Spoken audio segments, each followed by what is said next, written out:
আসসালামু আলাইকুম বন্ধুরা, আজ আমি আপনাদের বানিয়ে দেখাবো রসবড়া।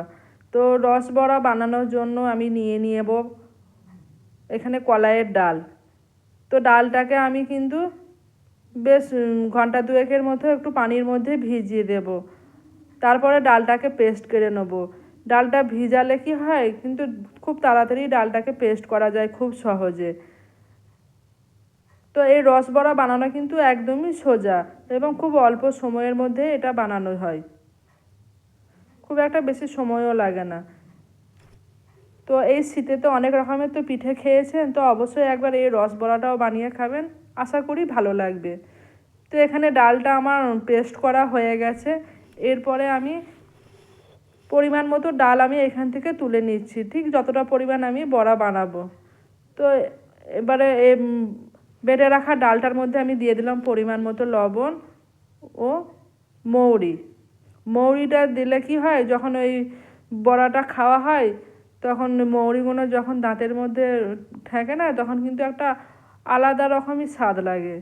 তো ডালটাকে খুব ভালোভাবে ফেটে নিয়েছি। তো ডালটা রেডি হয়েছে কিনা কিভাবে বুঝবেন, তো দেখেন এখানে একটা বাটির মধ্যে জলের মধ্যে আমি বড়াটাকে দিয়ে দিলাম, দিতে না দিতে কীরকম ভেসে উঠেছে, তার মানে এখানে আমার এটা বড়ার জন্য রেডি হয়ে গেছে। এরপরে গ্যাস ওভেনের মধ্যে কড়াই বসিয়ে কড়াইয়ের মধ্যে তেল দিয়ে তেলটাকে খুব ভালো করে গরম করে নিয়ে এর মধ্যে আমি একটা একটা করে বড়া দিয়ে দেব, ছোট ছোট করে বড়ার শেপ দিয়ে দেব।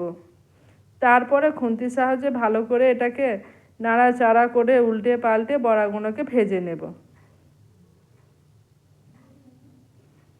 তবে কিন্তু গ্যাসের ফ্লেমটাকে এবারে কিন্তু লো থেকে মিডিয়ামে রেখে দেব, তা না হলে বড়াগুলো আবার কিন্তু খুবই পুড়ে যেতে পারে। তো বড়াগুলো আমার ছাঁকা হয়ে গেছে। একই রকমভাবে বাকি বড়া কটাও আমি ছেঁকে নেব।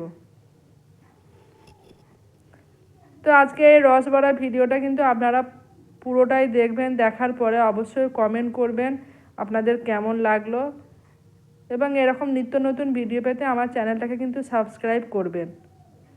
তো এখানে তো বড়া আমার ছাঁকা হয়ে গেছে সবই। এদিকে একটা পাত্রের মধ্যে দেখুন আমি কিছুটা পরিমাণ পাটালি গুড় নিয়েছি এবং এটাকে খুব ভালো করে আমি একটু জাল দিয়ে নিচ্ছি।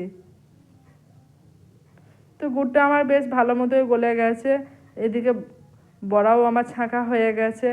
এরপরে এই গুড়ের মধ্যে কিন্তু আমি বড়াগুলো দিয়ে দেব।